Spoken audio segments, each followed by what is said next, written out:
statewide. In accordance with the city of David COVID-19 requirements, all attendees must wear masks. Although they set comments about the testimony and the name of the team. I would like to now introduce members. You can state your name, board, and which you belong, starting from my right. Good evening, everyone. Alder Alex Guzman, Ward 1. Alder Evelyn Rodriguez, Tax Abatement Committee, Ward 4. Ward 18, CD. Carmen Rodriguez, Ward 6, Community Development. Kimberly Edwards, Ward 19, Tax Abatement and Community Development. Kevin Singh, Ward 5, Tax Abatement. Alder Ward 16, Tax Abatement Chair. This evening, my colleague Alder Rodriguez and myself will be co-chairs for this joint committee meeting. This time, I would like to ask the participants or the petitioners for this item to please come forward and seat at the table. And before you begin to speak, you grab the mic, don't press the center button, or it'll shut it off. And first, you can just introduce yourself with your name, your address, or whatever you want. Thank you. My name is Darryl Rose.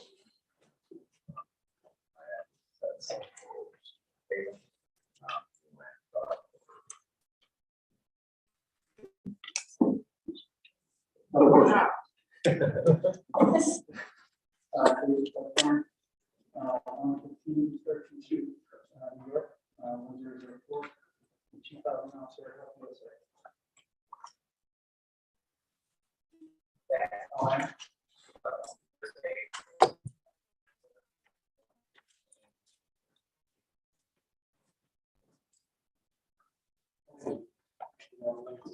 Recognize my colleague on the 28th board has joined us. Sir, please speak. Well, thank you for allowing us time to come and to make this presentation. New Land Corporation is not stranger to this committee and doing this work here. Wow, this is our very first large project to make significant impact in Richmond. And it is such a large project that I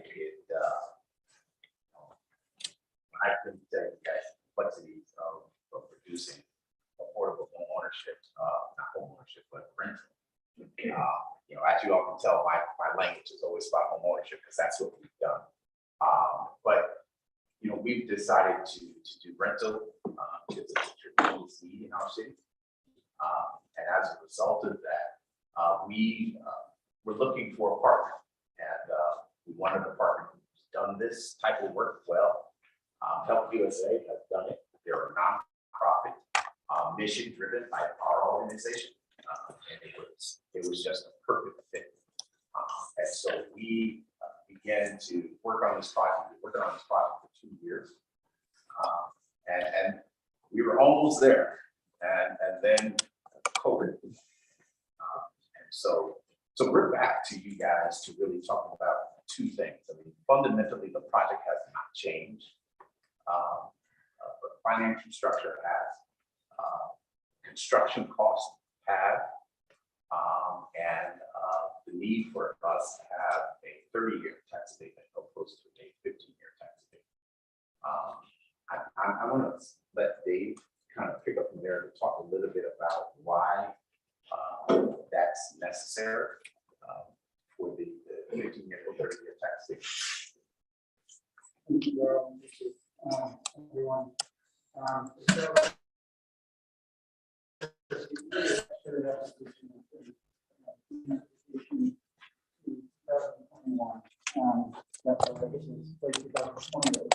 Awarded in early 2021 by CHAPA. That included tax credit, 9% tax credits, UH funding,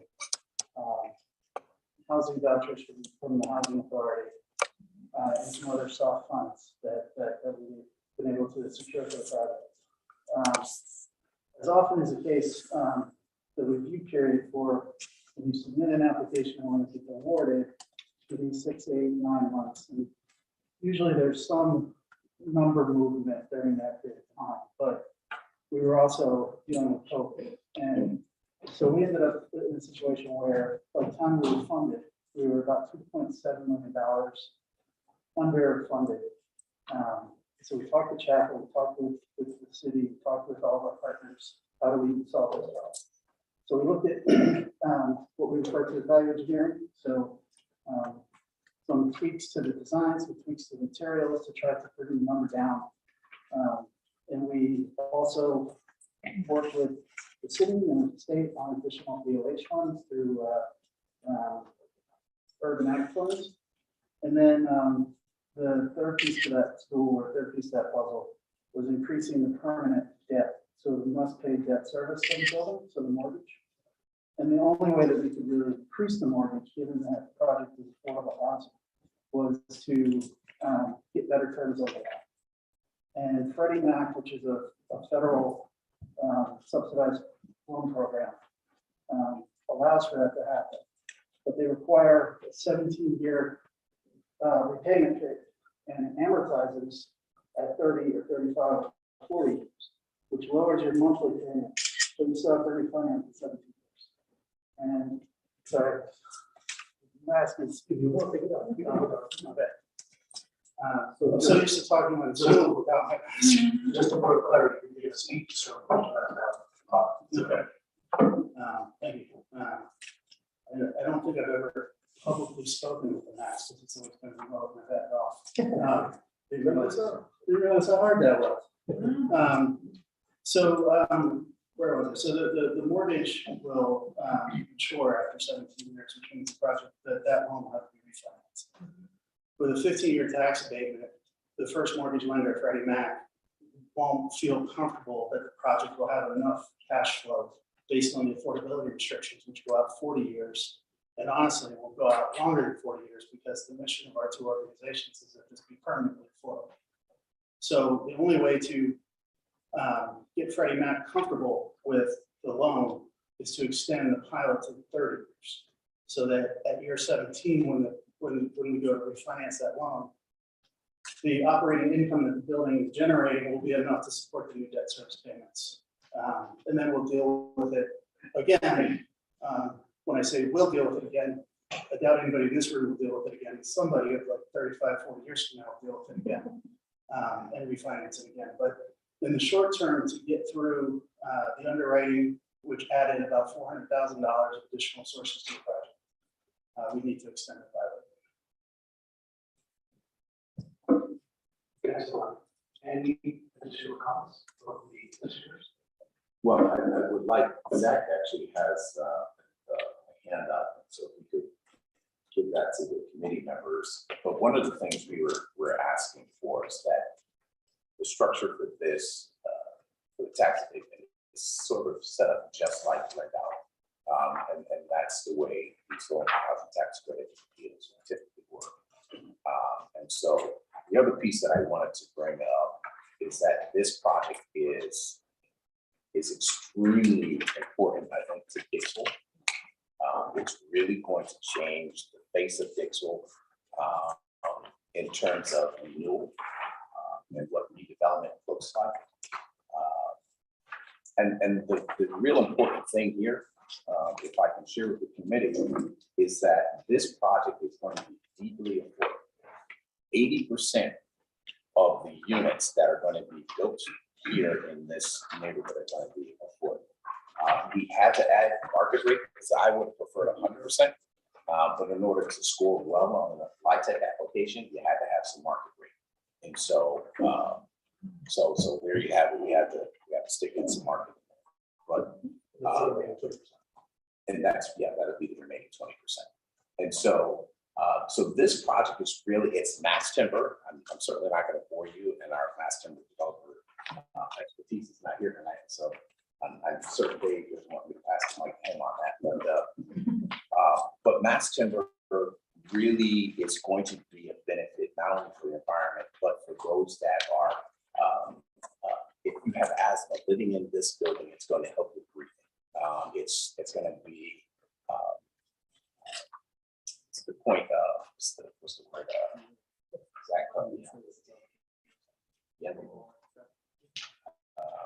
Passive house, like passive house, which is going to help lower the cost of energy costs. And that's going to be passed on directly to the residents who are living in the building. And so this is a project that just rings on multiple levels of benefiting communities like Dixwell and the folks that live in Dixwell. And so I will end there.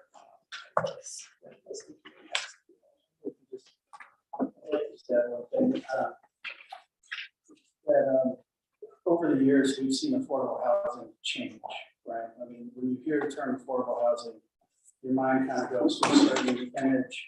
The last 20, 25 years, that has been changing as affordable housing, especially funded through the tax credit program, which is really housing for working people, has become more and more similar to what you would expect to see in market rate transactions. And when this building is done, like most of our projects, it's going to be, you're not going to be able to tell. When you walk into the building, there's going to be nothing in it that says that this is affordable housing. The apartments are going to be the same exact apartments that the market rate units will have. They'll be mixed in throughout the building. There won't be any sort of corridor type situation. And the mass timber, this is going to be, I believe, I think if we close on time and build it on time, it's going to be the first primarily affordable mass timber project in the country, which means it will get attention, and it will likely win, affordable housing awards and things like that. And that's kind of fun and cool to go to those award ceremonies. But the people living here are going to be the ones that are going to benefit from this. It's going to be stunning. And the last picture in your packet doesn't really do justice to it. I visited these buildings, which are primarily on the West Coast. The light and the air and the feel of the wood on your hands and your feet. It's something that is just really, really a healthy feeling. So that's one of that.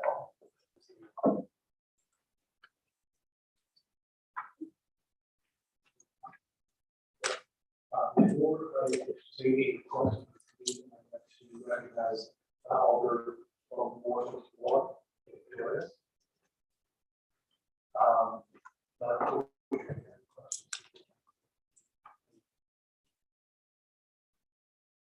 Not at this time. Okay. I do have the queue and then put the hand raised. My first question, well, maybe it was answered, but was there any breakdown in what type of officer, like is it a one bedroom, two bedroom, three bedroom, etc. Given that we certainly want to ensure that families are also able to reside in housing units. I see that reading very good to this. Let me see packet that I would like to do entirely.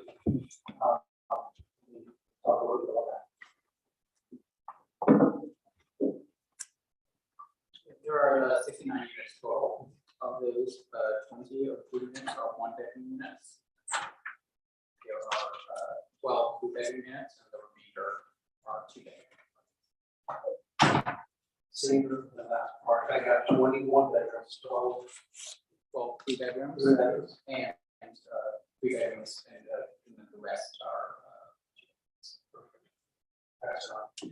And then, given the 2.7, I'm going to call it deficit, that you needed to make adjustments for engineering and the cost by adjusting as the materials we use.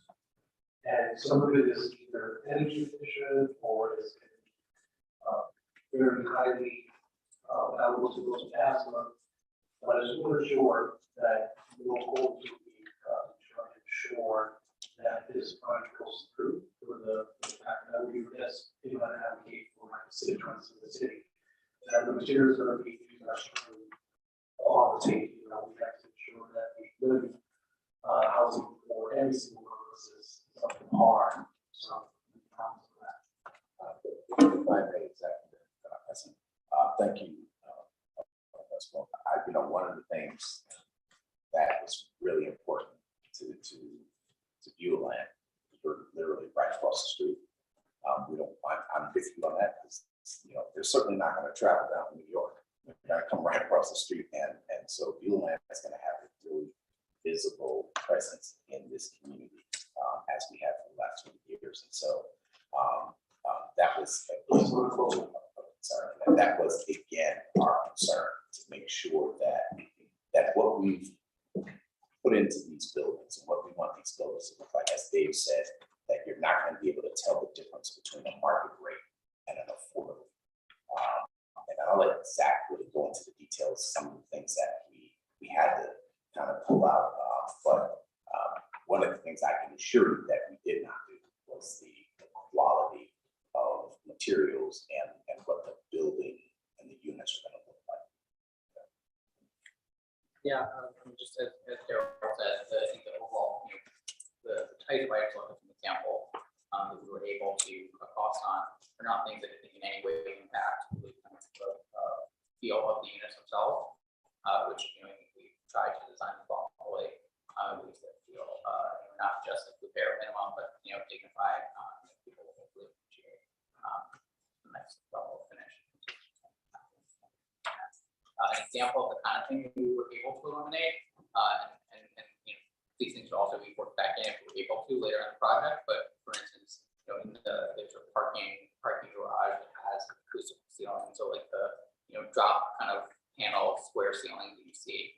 Inside, it's a nice thing to have in a garage. It's not absolutely necessary, but definitely makes the space look a little bit more elevated. But we were able to cut out items like that. And then landscaping, to that as well. And then I think the biggest one that probably we would hope to be able to add back in if we're in a position to later is the roof deck on top of the 316 to 12 building. So there's currently an outdoor space available to all tenants in both buildings that will be a courtyard. Use the sort of shape of the building, interior courtyard. The 340 building, which will be landscaped and accessible to residents of both buildings. We also planning to and hope to be able to still include the roof deck on top of 316, routine elevator and everything in the plan, so that we can have back in for That's right. You did know that I was going to ask the next question. It was that you were concerned about the and you said it's going to be a garage.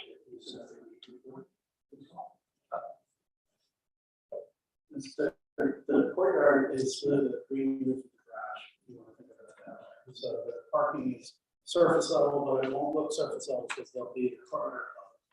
And there are a few surface parking spots on 783 and behind 316.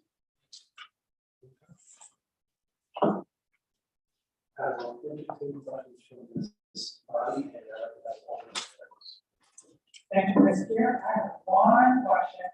You kind of went over this when we were saying that we needed 30 years now in 15. My question, I always ask the question, because it's not mine, it's everyone's money. Did you play with these numbers and seriously consider 20 to 25 years versus 15 to 30 years? And I know you said it was a project, but that is, but I really have to ask that question. Absolutely. And we did. Freddie Mac typically requires a 40-year pilot. So to get them down to 30 was kind of our attempt to try to bring that down as low as we could. They were just simply not going to go And my follow-up is just about your material costs. At this point, do you now have certain materials locked in at a certain price, so we're not going to do this in 2 weeks or 2 years or never? We will not be asking you for any more. We had a lot in which was the most difficult thing for our organization. There was a nonprofit to wire almost $100,000 to Europe. So we did. My CFO was talking to me again. But that will lock in that timber price. And we've told the contractors and architects and everybody else in the fence now, we're closing in May, there can't be one. So, while we can't lock in material prices, so contractors won't do that, the contractors now assuming that risk because of close.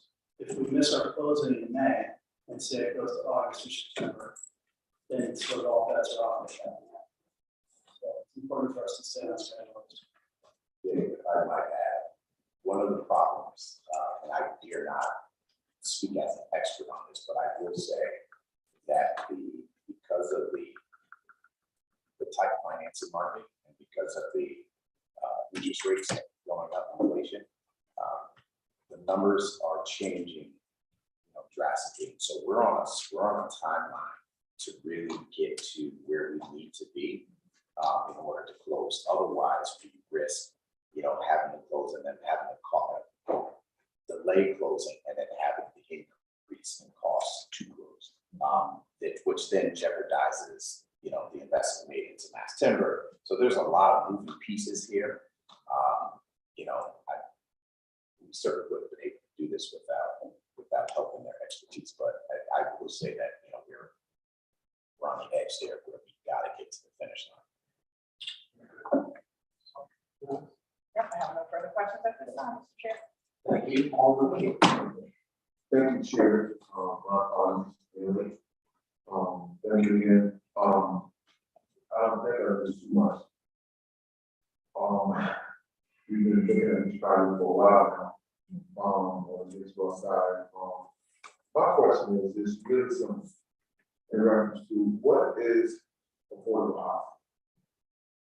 What would actually be your affordability? That affordable difference within the people? What's the?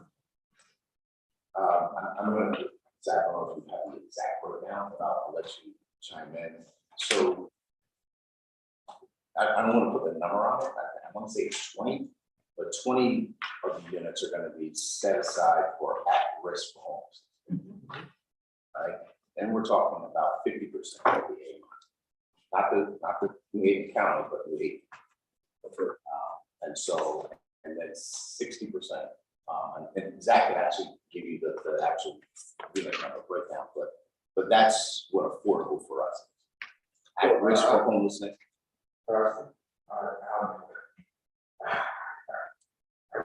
Drill down a little bit more. Feel that link back a little bit more.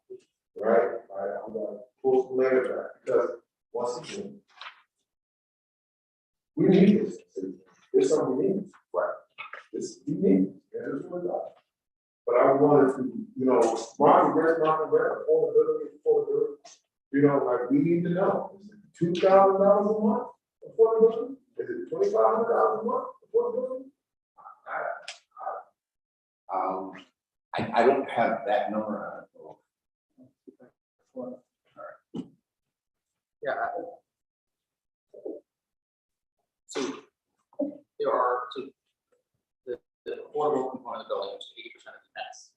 All of them are rent set at various tiers below 60% of area median income. So the highest income that someone could have in any affordable units would be no more than 60% of the median income in the area. I just don't know that. What do you know exactly? Tell me what the rent. I have it here. So it's sorry, so the spreadsheet. Now I have to make it where I can see it. Just easier said than done. So the rents range from $481 a month at the lowest to $1,600 at the highest, which is the max. So it's all different levels of between that, depending on the person's income. Their individuals who do not pay more than 30% of their income towards rent, and 20 of these will be people with private pay section vouchers who won't pay more than 30% of their income towards their subsidy from the voucher. And I might point out, all of them gave And our market rate is considerably less than the market rate just on the street. So if you go maybe a mile, the market rate for the one resort, it's about 2,400.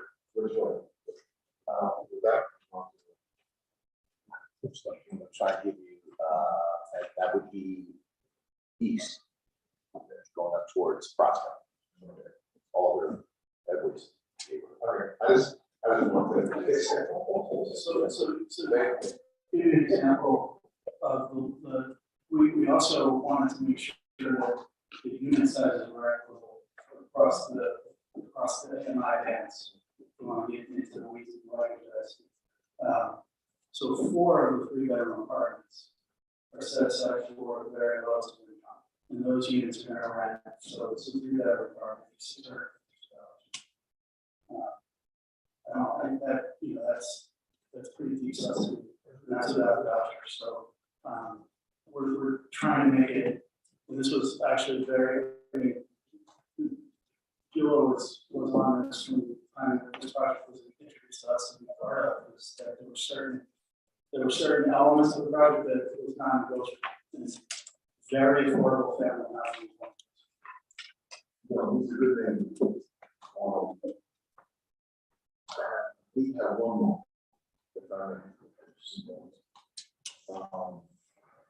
Make this a good.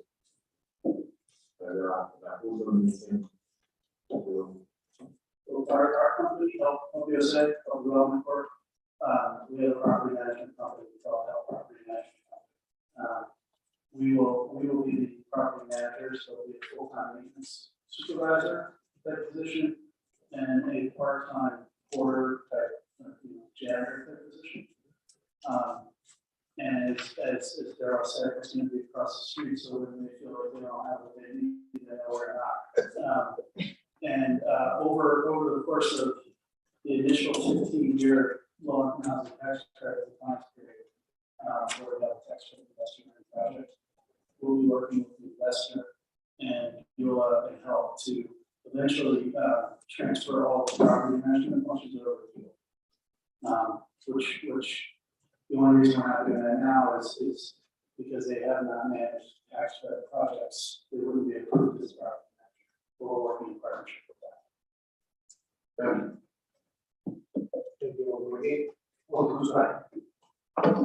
Thank you, Chair Crespo. Thank you for the presentation.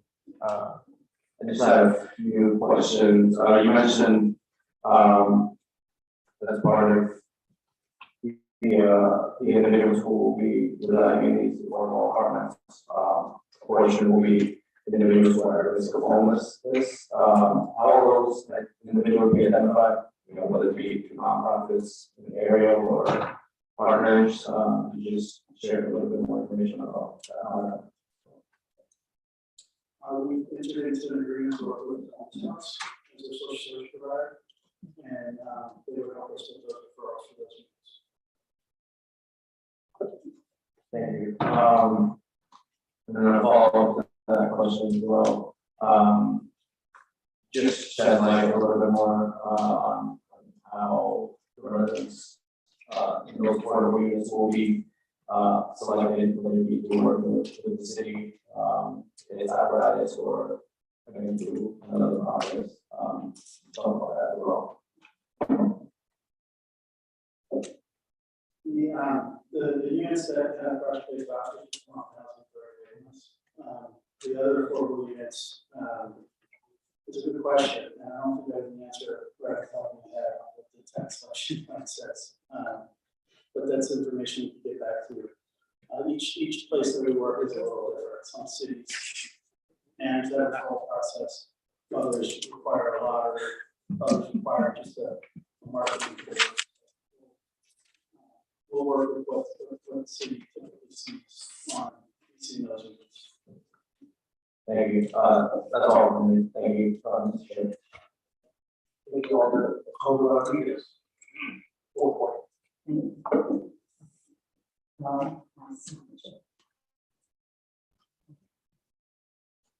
couple of the questions I had, all the additional asked you. I just want to focus a little bit more on the question.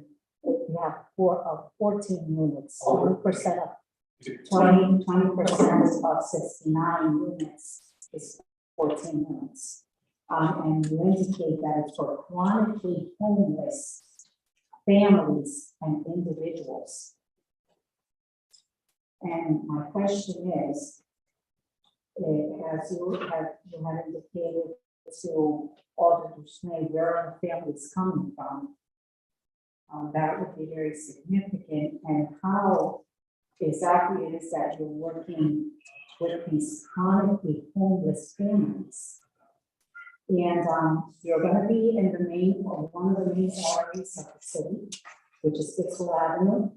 And you know, there are certain projects that are attempting to move in that direction. And the community is talking about these efforts and these projects. How has the design changed? And what retail do you envision? And do you have any plans for a wine shop? Thank you. So I'd ask, what retail do you envision So additionally to? I'll let Daryl answer the retail question in a second. I will tell you that as a project that is financed through low-income housing tax credits, there's a few businesses that were excluded from having alcohol sales as one. Nail salons, massage parlors, anything kind of fun, we're not allowed to have. The Help USA is, we're a really large homeless services provider. We operate homeless shelters, transitional housing programs in multiple cities. We have 28 permanent housing facilities that have some form of homeless family or homeless individual living in them. Columbus House will be our social service provider. They'll be on site every day. We're paying for that through the project. But in addition, Help USA, the organization, will be signing agreements with our tax credit investors and our lenders that should those resources not be enough, or should the need arise that more social services have to be provided in the building, we're obligated to provide. And if we don't provide them, the property will go on a watch list and it will impact our ability to do business elsewhere. So I just say that so to try to convey that we take it very seriously. It's our mission first and foremost, but from a business point of view, it also makes sense. And so those families will be engaged with social services. They don't have to partake in social services. That's not something that we can require, but most do. In our experience with homeless families, differing from homeless individuals, the homeless families once housed typically stay housed and stay safe. Homeless individuals can be a little bit more difficult to deal with depending on what that person is dealing with, if it's a mental health issue or substance abuse issue or both. But we're well equipped, the Columbus House is well equipped to work with that population and make sure that they're successfully housed permanently, which is the goal. So that's Daryl to speak to that. I'm not sure. I don't know if I could answer that question right now. We certainly were not thinking about a wine shop. I don't think the official would want that next door from the church. But with that being said, we're constantly thinking of ways that we can engage, good economics in the Dixwell community, considering some of the restraints that are placed on the project because of low housing tax credit. So I don't know if I have the real good answer for you right now tonight to be able to say that this is the type of business that we're thinking about would go into the I would add, in case anybody's worried that if there's a period of time that those commercial units are not occupied, again, as the project guarantor, Help Development Corporation has a master lease for those sites, so we pay the rent if there's nobody in, which I'm not going to really want to do. So again, it's going to be in our benefit to have good tenants. But it won't, if there's not, or if we go a few months without somebody, that it's not going to economically hurt the project because we're going to be. Thank you. Thank you, Alderman. Thank you, Mr. Chair. I have 3 questions. I will one. The last time you came and presented to us and you know, put a sheet that 55 million would be at $400. 55 million would be at $400 and the remaining 14 if the middle rate changes, we are looking 30 years down the line. Would these payments increase according to the middle rate? Was that number for the taxes? No.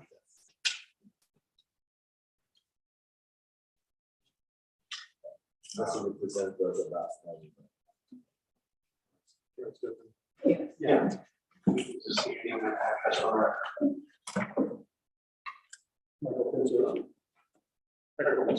Assistant Corporation Counsel, 449 Central Avenue in the building. There's an escalator clause, but it's not, so they're designed to go up 3% a year, same way, that's for the housing building. But it's not tied to, it's not expressly tied to, it's set so that there is a fixed amount, so we have tax certainty, so we have certainty, which goes to the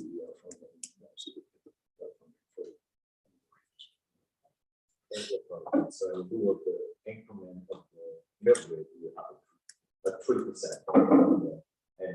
yeah, to the certain plus the 3%.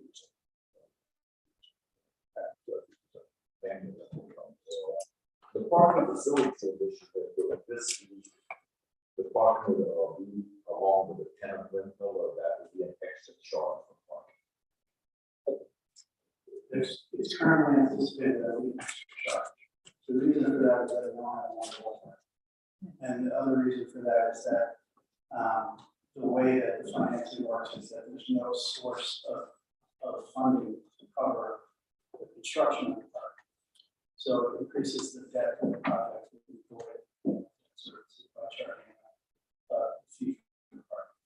It's secure dependent on that. So what is the actual or approximate cost for the parks?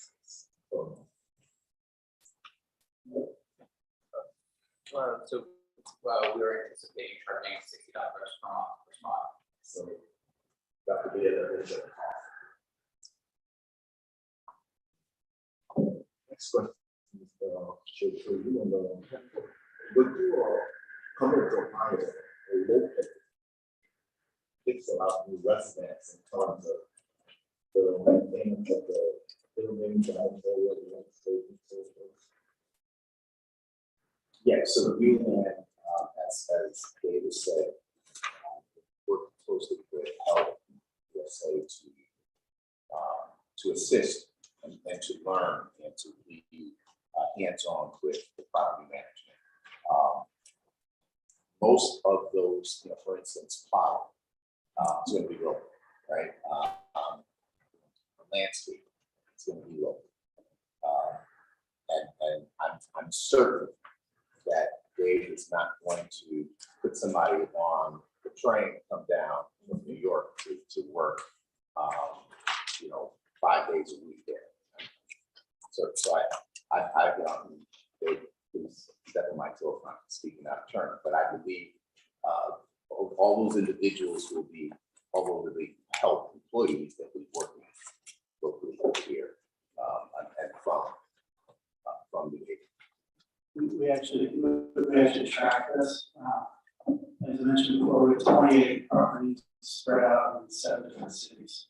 And the building staff, property management, property maintenance, and sometimes social service staff, it's about 80% that come from the immediate 3 surrounding zones. So basically, almost all of our building service employees come from the communities that those are. Thank you, Mr. Chair.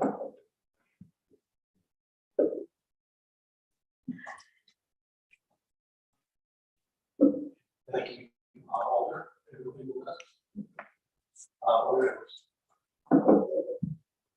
Thank you, Mr. Chair. I just have 1.5 questions. I'll try to combine them into one. As you were talking about the commercial part and the decision has not yet been made, Do you think you're gonna do a survey or some kind of canvassing with people in the area to see what they may love, want, or think you need in that building? Not saying you have to, you know, take the 98% of the votes, exactly what we say, because, you know, it's not our money, but it is our money, but that may be something you want to do if you are not planning on doing that. You know, we certainly, we've had a real good working relationship, in particular with the fictional management team. And so, and with others in the community. And so we probably will engage folks and have those kind of conversations. Part of the challenge for us in doing that is having to tell people, no, we can't do this. And you know, in particular, when somebody's mind is set on, as an example, you know, how about a wine shop next door? And so, and you know, so yeah, we don't want to kind of put ourselves in a position of having to tell people no. And so, but we will engage in some type of outreach and conversation about what economic development will look like. And we can probably do that in partnership with the city as well. Thank you. And the other half of that, you can tell me, Mr. Chair, this is sort of a meeting, but you spoke of the at-risk homeless people and at risk of being homeless and families as well. You spoke of dealing with the mother's house, and I was wondering if you actually have an agreement carved up with them already, and or is it still a process? And you spoke of the need for possible more services for certain individuals. And I guess I have a question. The question is kind of referenced on, so I apologize. But I would love for you to make sure that it's like a great agreement, an agreement that will help our population, our at-risk population, home and with proper services.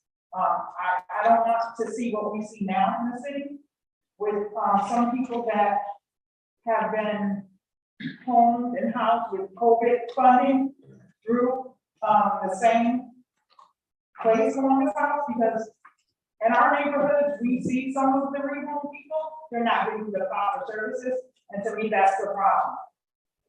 It is a serious problem because you're housing people and maybe they're not getting the services they need. So I really I take that very seriously from what I see going on now.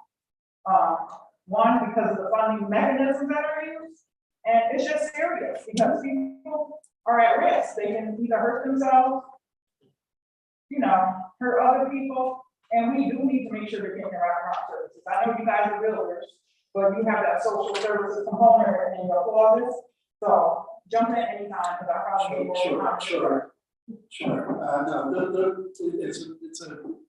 it's a great observation, and it's unfortunately true in every city in the country. And one of the shifts in recent years has been, which I actually think is good, but has been what is referred to as housing first. So you take a homeless family or a homeless individual that's on the street or home or in a shelter, you put them in a permanent housing, because permanent housing is what solves homelessness. Shelter doesn't solve homelessness. Shelter just keeps somebody from dying that day. Permanent housing solves homelessness. But the only way you can take somebody from the street and put them in permanent housing is if you add services, and that costs money. And so government is always trying to find different ways to pay for that. And sometimes programs hit the street really quickly or really well thought out. It's just like, let's get the money out there, let's get it spent before somebody changes their mind. So that is fairly typical. Columbus House, we have a memorandum of understanding with them. We have the fee arrangement worked out. We have the hours that they'll have their case management set, the building worked out. And they've been involved in a few conversations since the tax credit award to make sure that everybody's on the same page. I do want to say though, without any hesitation whatsoever, that if they're not performing, that money that we allocated towards them belongs to the building. It doesn't belong to the grant that's tied to that. So we can switch them out we can replace them with our own social service company, which honestly, if this was not our first project in Connecticut, it's what we would have done. But because we have not been approved as a support service provider in Connecticut, we can't. So we're working with the local providers, but we're very optimistic that it's gonna work out, but we're gonna have our eyes on it for sure. Thank you very much. I have no further questions, Mr. Chair. And we'll, Alderman Cole. Question, I can hear you, I get that, wheelchairs in the apartment, designing an apartment for the wheelchair, the bathrooms there, the kitchens there, the lighting.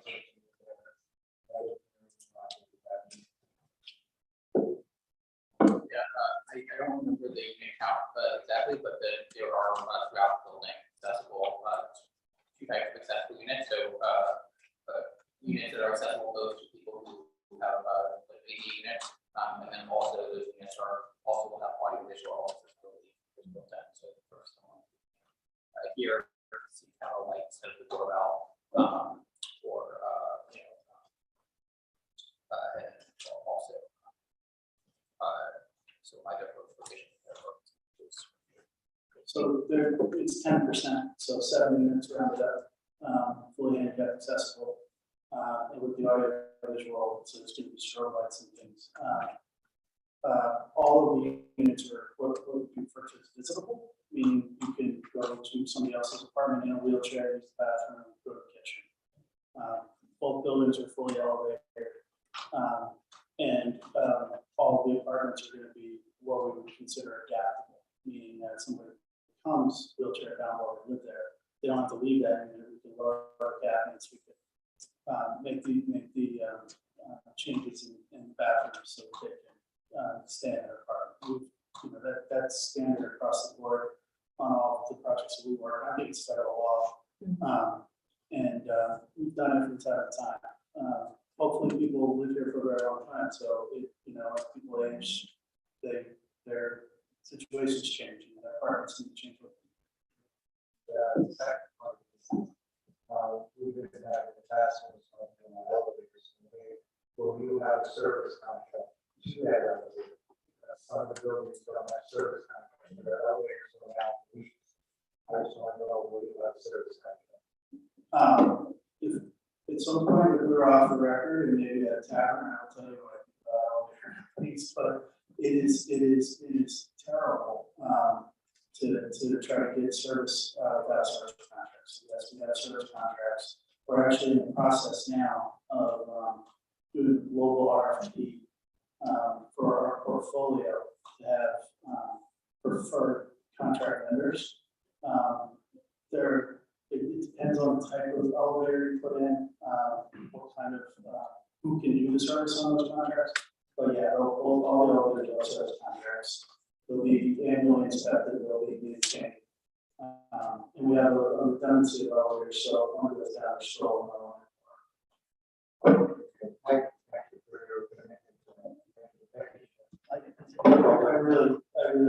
have strong feelings about that. That's why I had to make sure that was on the table. Sure. Thank you, Mr. Chair. So I want to follow up with whatever Edward started, and thank you, Edward, in regards to Cologne's house. There is a great need in Haven for affordability for families that are experiencing homelessness and they're on the waiting list. And there is no contract with Cologne's house. But I'd like to see that we house those that are New Haveners that are on waiting lists. I know a lot of times we go through the CAN program, and I know that Housing Authority probably has several people on the list awaiting, and these are probably families that are going to be able to utilize the vouchers. So we have, again, a large population of single mom and dads that once they hear that this is up and coming, they're going to be at the doorstep. So I hope that the New Haveners that are here waiting on that list are not overlooked. So I want to make that, point, because we have many families, again, that have reached out at other times, so I hope we take the New Haven, down on the list in regards to, coming in, so I hope, again, we're gonna be meeting with the director of Wellness House. I'm quite sure she has a list of things that are waiting for this project to come to life, so thank you for doing what you're doing. It's important over in the Dixville area. I think it's a great need. It's gonna change the makeup. And also including the wraparound services, for those moms. And the way we talked about, homeownership, it sounds like at some point, someday, those folks that live in this complex may move on to bigger things with the assistance of everyone here. So again, I thank you, and again, keep, Columbus House in view that we have a lot of parents, thank you, thank you.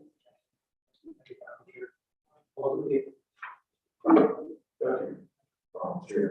Chairs. This suggestion, development, right, and this project that's going to go, hopefully, tonight, and I see the, I think that's right for. I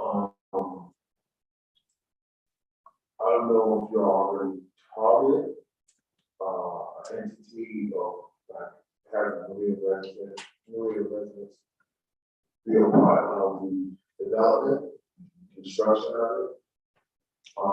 But I suggest that, we have an entity on the works that we can remember that we frequently talk to the residents about, because they have listening of professionals, people that ready to work and need the opportunity to work. If you want to build a meeting, we'll have folks in the meeting that will.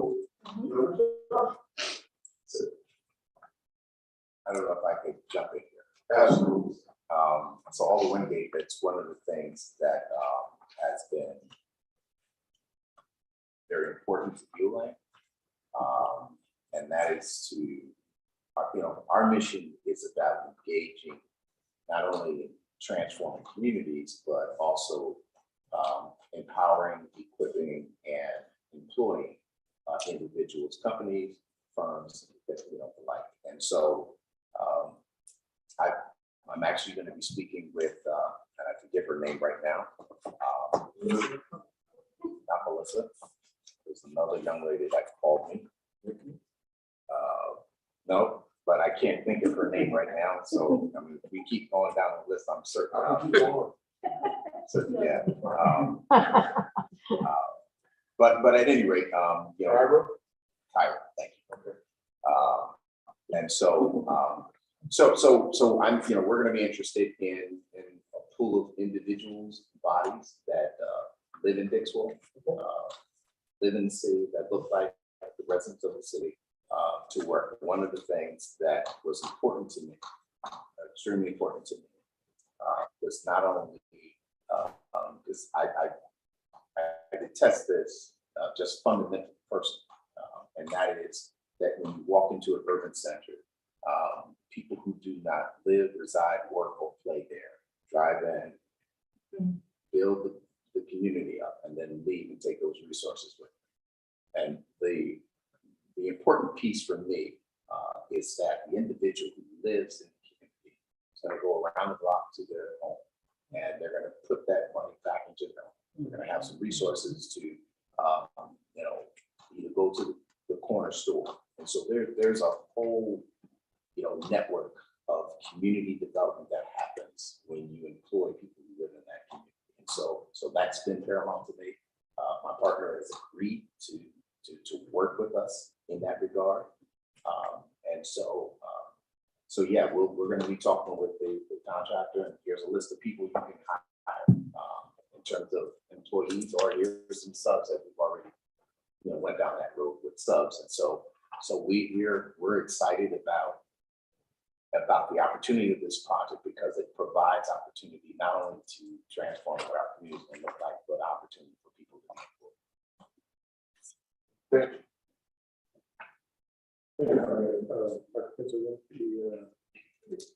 Just sort of reiterating earlier, from when this project was in front of you last year for the DLBA, the ME and small business construction, none of that part has changed. All of those requirements are remain. The changes to the DLBA that we're looking at tonight are primarily on the other, like the project hasn't evolved other than coming closer to fruition. It's the financing pieces that have changed. As for the extended tax payment and credit piece, just to call your attention, we did reduce the price somewhat from $285,000 to $200,000. These were to close the construction gap and the financing gap and the mortgage. But the other elements of the program have not changed at all. And that part is solid, and it is, it's a city commitment in any time we transfer. Those elements are always great. Sometimes we have to go back and review them because they are so standard that those are always a part of and none of that has changed since last year.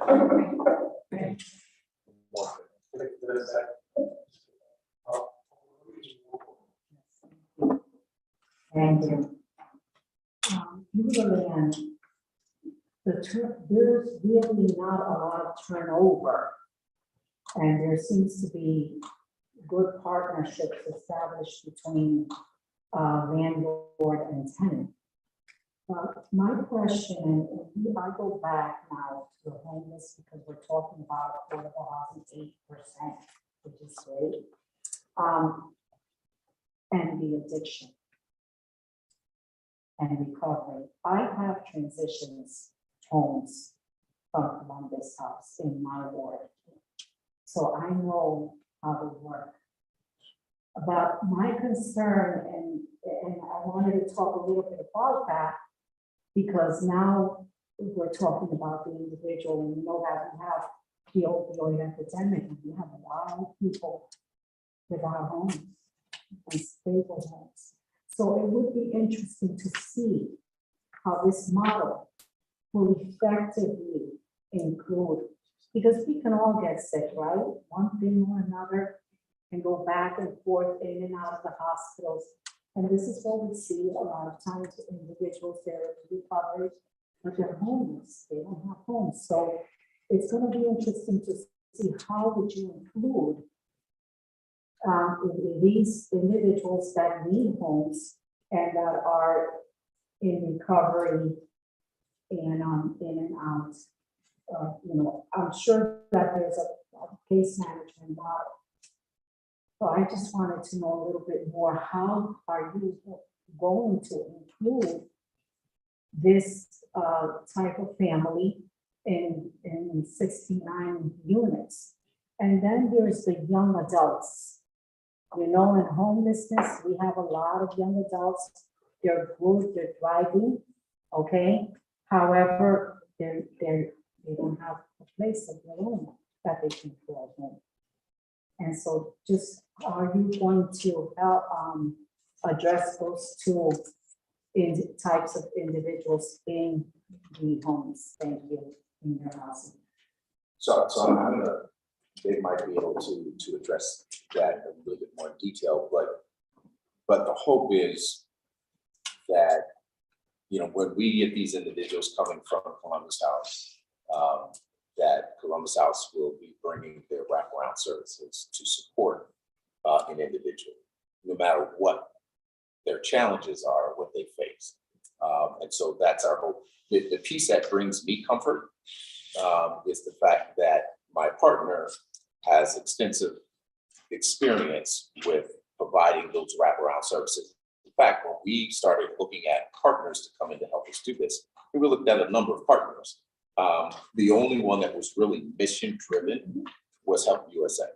And primarily, all of their projects, I'm not gonna say all, but majority of their projects are for individuals who are homeless or at risk for homelessness. In fact, they're doing one in Maryland for homeless veterans. Bless you.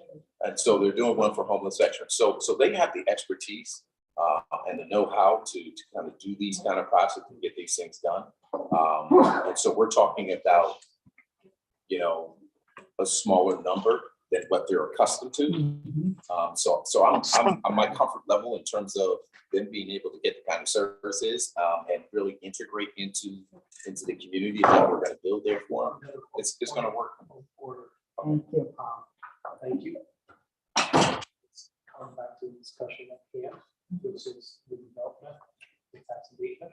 I do appreciate the question. It's giving it the benefit of the doubt and that we're going for the order. Let's continue. Thank you. Madam Coach, you have questions? No, I didn't have the answer for you. Thank you so much. Thank you. Oh, say, Thank you, Mr. Chair. Truly, we are in the favor of the finance phase of this project.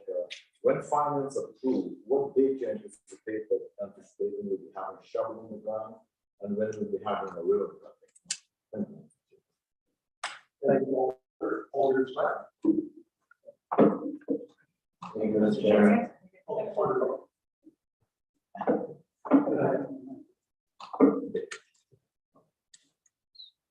May 11th is the schedule closing, so that's when we finalize all financial documents and issue the notice to proceed.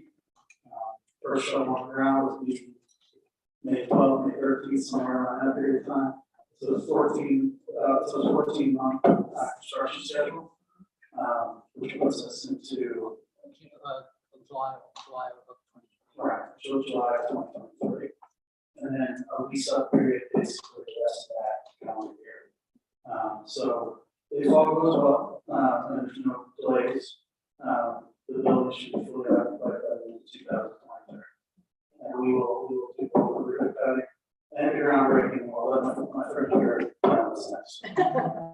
Thank you, Mr. Chair. Thank you, Mr. Chair. You mentioned the reduction in the purchase price from $28,000 to $20,000. Just to clarify, you mentioned it would help address close the gap on construction costs, and on this handout, it mentions the reduction in the purchase price of the project to make use of the enhancements. So I just want to clarify that, and also curious about what those saving enhancements along which order. I was going to ask you to reduce your mass. That'll make it more. Yeah. Yeah, all right, thank you. So there's a repeat.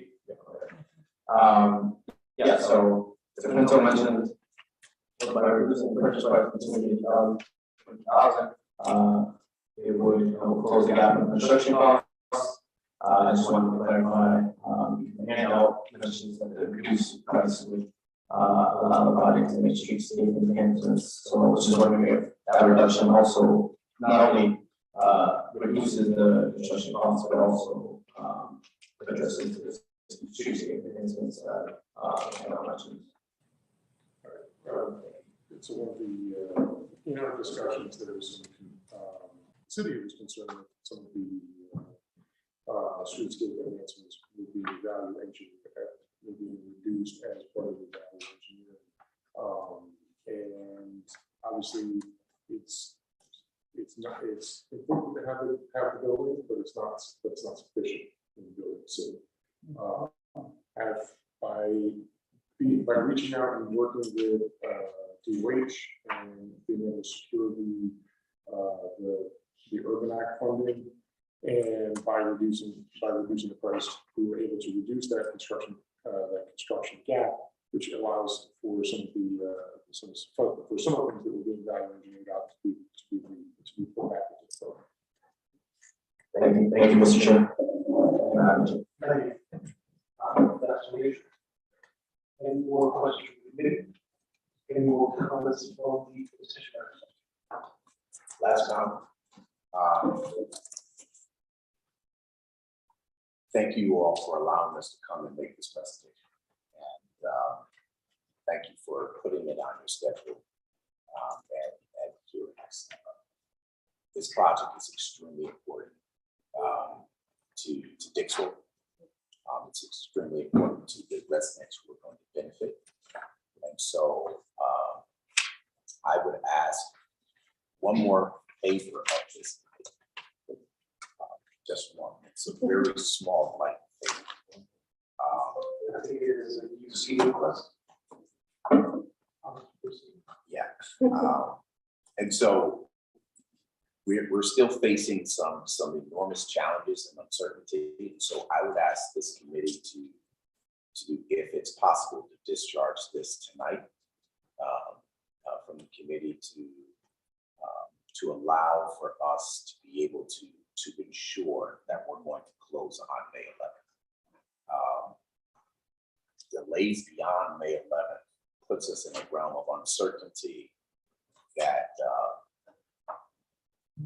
I'm a man of faith, so I'm not going to say it's going to kill our project. It's going to delay our project. And so, and it's going to cost us more.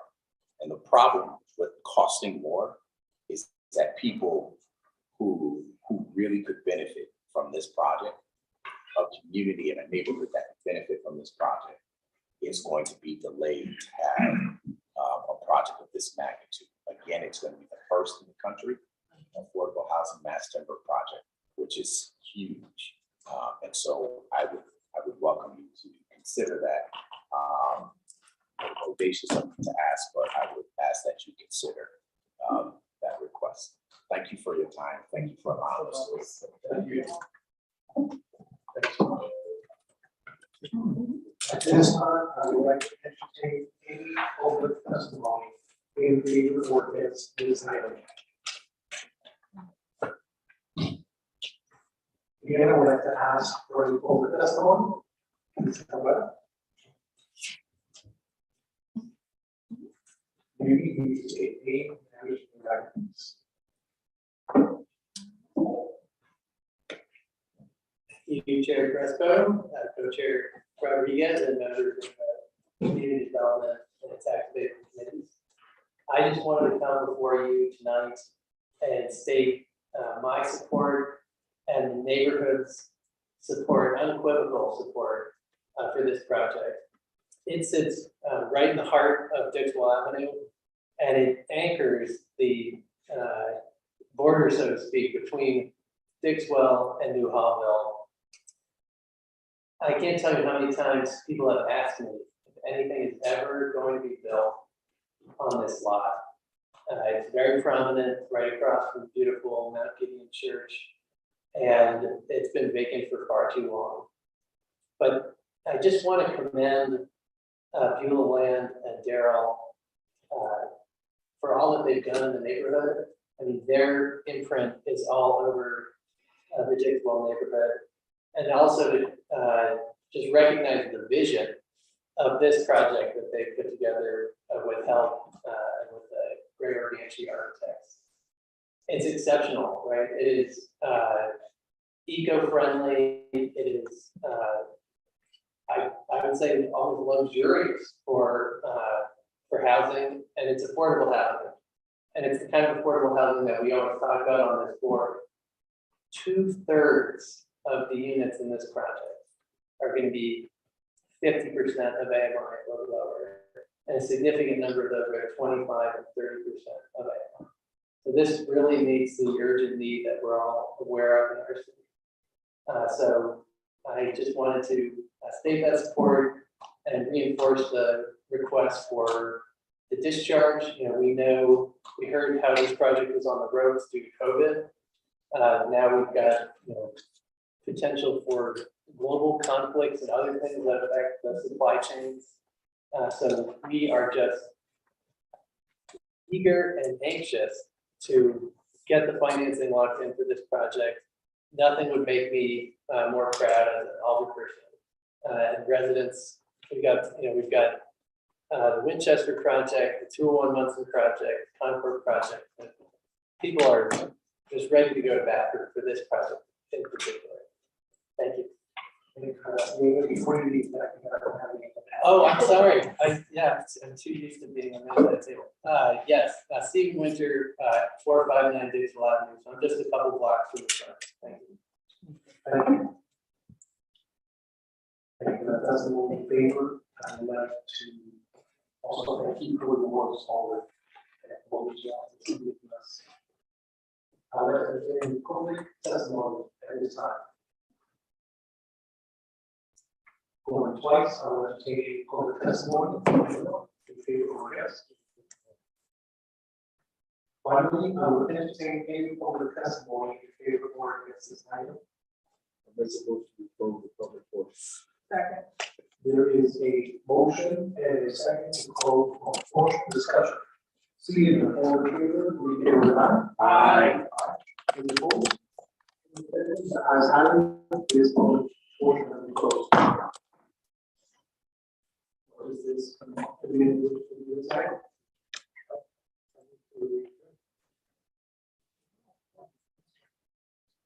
There was a motion that was moved, I don't get a second, so that motion has to the table.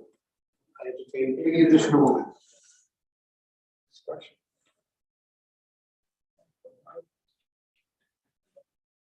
You can talk. Yeah. You can still talk. Yeah, but you don't need to make a motion to discharge. So if you want to just talk, talk.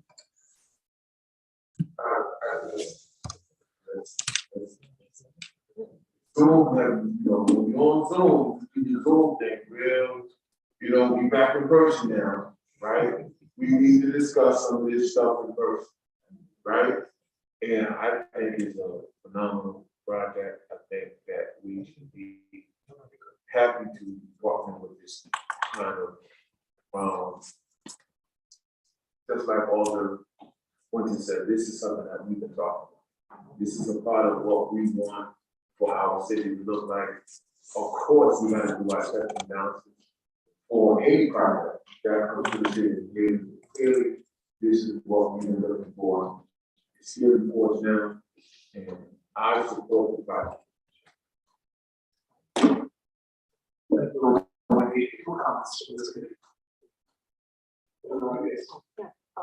would just like to see that, since we're sharing and discussing, I think this sounds like a tremendous project, and the sooner we can move it forward, the better it will be, since we have a tremendous homeless problem in the city and affordable housing problem also. Let's get this going, let's move it, and do what we have to do. Thank you, and I completely agree.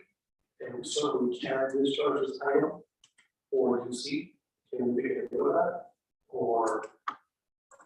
You don't need to make any motion. That'll just be a motion from you at the board meeting to discharge it. Yeah. Thank you for the point of clarity, Mr. Director. And at this time, I'll take a motion here. Second.